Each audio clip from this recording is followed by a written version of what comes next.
అద్భుతమైన విద్య లేదు, రాష్ట్ర ప్రజలకు కావలసినటువంటి విద్యలో ఎటువంటి మార్పులు లేవు. కాంగ్రెస్ ప్రభుత్వం వచ్చిన 4 నెలల్లో కూడా ఒక్కటంటే ఒక్క నోటిఫికేషన్ విడుదల చేయలేదు. నిరుద్యోగుల పట్ల ఎటువంటి నిర్ణయం తీసుకోలేదు. నిరుద్యోగులకు ఏదైనా మంచి కార్యక్రమం చేస్తామని ఒక హామీ ఇవ్వలేదు. కానీ ఎలక్షన్లలో గెలుపొందడానికి మాత్రం 6 గ్యారంటీలను అమలు చేసినామని మాయమాటలు చెప్పి ప్రజలను మభ్యపెట్టే ప్రయత్నం మాత్రం కాంగ్రెస్ నాయకులు, కాంగ్రెస్ ప్రభుత్వం చేస్తుందనే విషయం తెలంగాణ రాష్ట్ర ప్రజలు గుర్తించాలి. మీరు గుర్తించని ఎడల మీ రోడ్లు బాగుపడవు, మీ గ్రామాలు అట్నే ఉంటాయి. మీ గ్రామాలలోకి ఏదైనా వసతులు మీకు కావాలంటే మీరు కనీసం ఆ దవాఖానకి వెళ్ళాలన్నా కానీ మీ రోడ్డు బాగుండదు. గత ప్రభుత్వంలో రోడ్లను అన్ని డబల్ రోడ్లుగా మార్చిండు కేసీఆర్. ఇప్పుడున్న వాటిని రోడ్లను కనీసం ఏవైతే పెండింగ్లు ఉన్నాయో ఆ రోడ్లనైనా సరే ఈ ప్రభుత్వం డెవలప్ చేస్తుందా అంటే లేదు.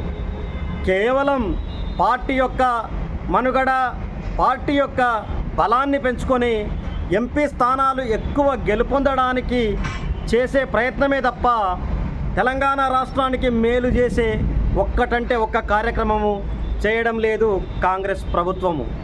నిరుద్యోగులైతే మరీ దారుణము. కొంతమంది యూట్యూబ్లలో నిరుద్యోగుల గురించి ఎంతగానో పేలి ఎన్నో విషయాలను వెళ్ళగక్కిన వాళ్ళంతా ఎక్కడ పోయిర్రు? జీవో 46 అన్నారు, ఇంకోటి అన్నారు. ఈరోజు ఎక్కడ పోయింది మీ 46 జీవో అనేది? ఈరోజు నిరుద్యోగులకు ఎంతమందికి మేలు జరిగిందో లెక్కలు చెప్పాలని యూట్యూబ్లలో డంబాచారం ప్రచారం చేసుకునే యూట్యూబర్లకు నేను అడుగుతున్నా, చేతనైతే నిరుద్యోగుల సమస్య పట్ల పోరాడి సీఎం రేవంత్ రెడ్డి మెడలు వంచి తెలంగాణ రాష్ట్రానికి మేలు చేయండి అని గుర్తు చేస్తున్న యూట్యూబర్లు నోటికొచ్చినట్టు మాట్లాడి నోటికొచ్చిన విధంగా గత ప్రభుత్వాన్ని దూషించిన దుష్టులు, నీచులు ఉంటారు.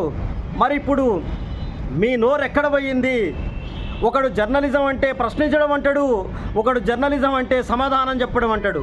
అసలు జర్నలిజం అంటే సమాజానికి ప్రభుత్వానికి మధ్య వారధిలా ఉండడము, ప్రతి సమస్యకు పరిష్కార మార్గం వైపు ప్రయాణించే విధానంగా సమస్యల పట్ల అవగాహన పెంచి ప్రజలను చైతన్యవంతులను చేసి ప్రజల పక్షాన పోరాటం చేయడము, ప్రజల కోసమే పనిచేయడము.